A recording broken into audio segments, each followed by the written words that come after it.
What is going on, guys? It's Modded Warfare here. Welcome back to another video. So this is a video I really didn't want to have to make, and I know that's something that YouTubers say all the time, typical cliche, but I do mean it in this case, because unfortunately there's a lot of rumors circulating lately about, 8.00, 8.03, 8.50 jailbreak and downgrading methods and all of this, and I'm seeing way more people in my comments section than normal, a lot more of this ETA when kind of stuff about when's there going to be a new jailbreak.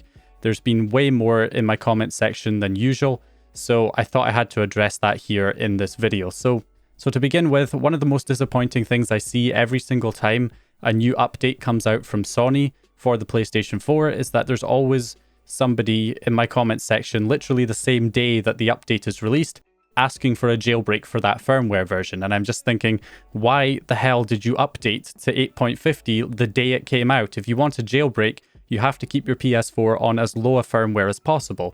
The higher the firmware, every time Sony releases a new update, you're just making the console more difficult to jailbreak every time you install a new update. So that is the problem, and unfortunately some people seem to not get this. Obviously there can be mistakes, sometimes you update by accident, and that can happen sometimes, but I mean, you really should have automatic downloads and uploads disabled in your settings if you're waiting for a jailbreak. Maybe use Al-Aziv's DNS to block connections to Sony servers to stop updates from being downloaded to the PS4 in the first place. And then there's also people who are updating because they want to use PSN. And it's like, why on earth are you waiting for a jailbreak then? Because you can't access PSN on a jailbroken PS4 anyway. So if you want to be able to use PSN, then you're not going to be able to jailbreak your PS4. So you can only have one or the other. You don't get both unless you buy two PS4s. So yeah, obviously a lot of people need to understand that. Also, the second thing is that if you're really desperate to get a jailbroken PS4 right now, the best thing to do if your PS4 is on a higher firmware is to just sell that PS4 and use the money to buy a PS4 that's going to be on a jailbreakable firmware. Either buy a pre-owned system on eBay or something, or buy a new system, but make sure that you get a bundle that's bundled with a game that came out before 8.00 came out. So like a Last of Us 2 bundle or a Ghost of Tsushima bundle, something like that, or any of the sports games like FIFA 21 or NBA 2K21 or Madden 21 or whatever. One of those games that's bundled with the console. The older the game is, then the lower the firmware the console will be on. So if you can get a really old bundle, then you might be able to get one that's on a lower firmware than 7.02 or 6.72. So that you'll be able to use one of those jailbreaks which are more stable than the 7.55 jailbreak. So that's really, what I would recommend doing if you're that desperate to get a jailbroken PS4 right now, rather than, pinning all your hopes on a few rumors that are out there at the moment. Also, I'm seeing some stuff about, downgrading methods. I've seen kind of some misinformation about this. So first of all, you cannot just downgrade your PS4 to a lower firmware if you're on 8.50. You can't just downgrade to 7.55. There's no software that you can just install that will downgrade your system software version, no matter what Hazard Mods tells you, or PS4 Exploits series, or Xhardfamous, or whatever the hell his name is now. Those videos are completely fake. You cannot just downgrade the PS4. There is a revert method, which can allow you to kind of backdate your firmware, but that only works by backing up data from the console while it was on 7.55. So that when you update to 8.50, you can then revert back to 7.55.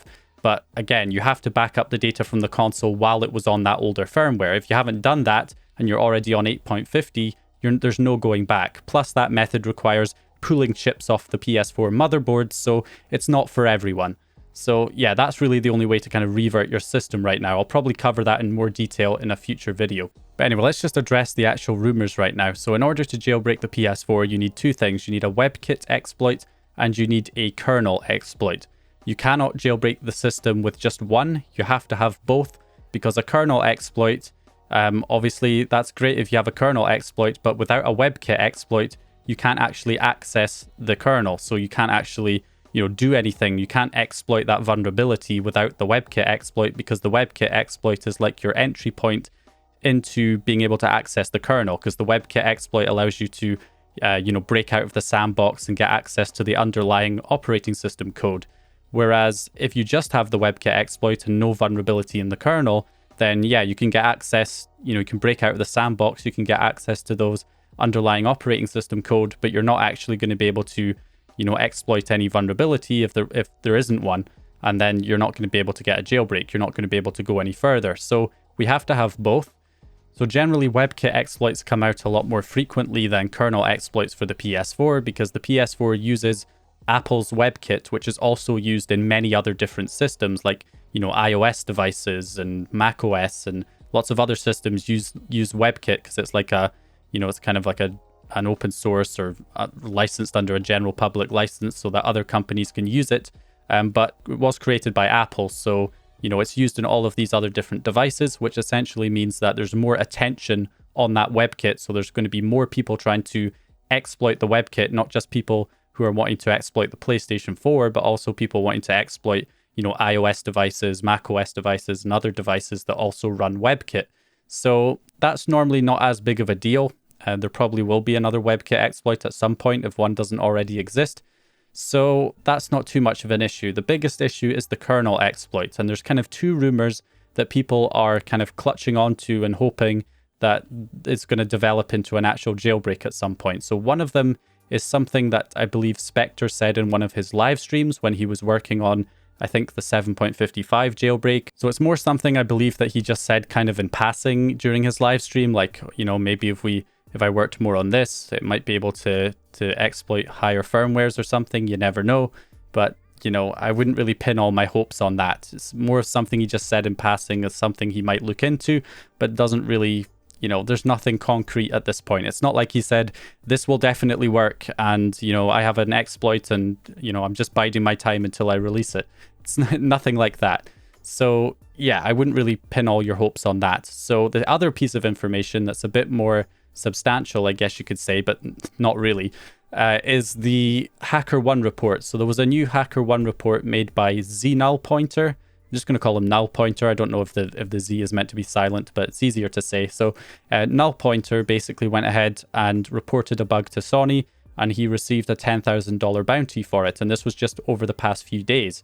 And the reason why this is interesting, and a lot of people are jumping on this, is because he was paid the exact same amount that the Flow was paid for his two vulnerabilities. And the two vulnerabilities that the Flow reported were both, full-on jailbreaks essentially for the PS4. So that is, kind of interesting. I swear it also showed the severity of the bug, which was high, but perhaps I'm just tripping on that one. Maybe that's not actually true, because right now it doesn't show anything. It just shows the bounty reward. So yeah, obviously the reason why this is interesting is because the only other time that exactly $10,000 was awarded by PlayStation as a bounty was for the two kernel exploits from the Flow. No other time have they rewarded that exact amount. All these other ones, even there's been more critical bugs reported that were never disclosed that were worth more, like $13,000, $15,000, $40,000, but never exactly $10,000 apart from the two kernel exploits from the Flow. So I can see why a lot of people are definitely excited about this. But there is one problem with this. But apparently Alizev has already contacted Nullpointer and asked him, what this was, and he's been relayed by Nullpointer that it's not what you think it is. It's not a kernel exploit, and he's not requesting disclosure, or it's just not going to be disclosed, whatever it is. So that's pretty much the end of that. I have no reason to doubt what Alizev is saying. Obviously, let's just hypothetically say that it was a kernel exploit, even though that Nullpointer and Alizev are saying it's not. Let's just say hypothetically it is, and Nullpointer has actually requested disclosure. Even in that scenario, we still wouldn't see the actual exploit for another 3 to 6 months, because if you look back at the original exploit for 6.72 and 7.02 that the Flow reported to Sony, so as you can see, he reported this back in March of 2020, and it wasn't disclosed until July 6, 2020. So 3 months later, basically. So it was 3 months for the first exploit. And then if you look at the second one, the IP6 extended header check, which developed into the 7.55 jailbreak, you can see that this one was reported on the 26th of July 2020, and it wasn't disclosed until January 12th, 2021. So, we're talking almost 6 months later. So obviously, Sony does not want to disclose these too early, because obviously they want to make sure that everybody updates to the latest firmware so that everything is patched, so that by the time it does get disclosed, it doesn't cause us much damage because most people are already updated to the patched firmware and are not going to be able to take advantage of the bug. So, you know, you're still going to be waiting 3 to 6 months for another jailbreak. And that's assuming that Alizev is somehow lying and that this actually is a kernel exploit and not what Alizev is reporting it to be, which is not a kernel exploit at all. So obviously I believe Alizev and I believe Null Pointer that it's not, you know, a kernel exploit. So that is pretty much that. So yeah, I mean, that's pretty much it in terms of the rumors. Again, I would highly recommend, if you're really desperate to get a jailbroken PS4, stop clutching onto these rumors and just sell the PS4 you have and buy one that's on a lower firmware, and then you'll get access to the jailbreak a lot sooner. That's much better. And I probably will be doing a video. I've kind of been holding this video off for a while because I actually did try to do the revert method myself on an old PS4 and it didn't go according to plan for reasons that you might not expect. So I might do a video on it anyway, just to kind of report my experience and kind of explain the method to you guys on exactly how it's done, because there does seem to be a bit of confusion. But just bear in mind, there's no software tools that can just automatically downgrade your firmware.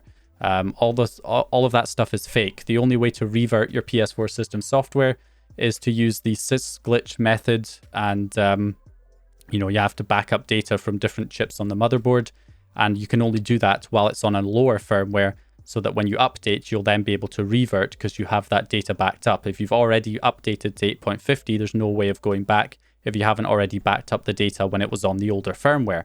So yeah, anyway, so that's it for this video. Hope you guys enjoyed it or found the information useful. If you did, please leave a like and subscribe, and I'll hopefully see you guys in the next one.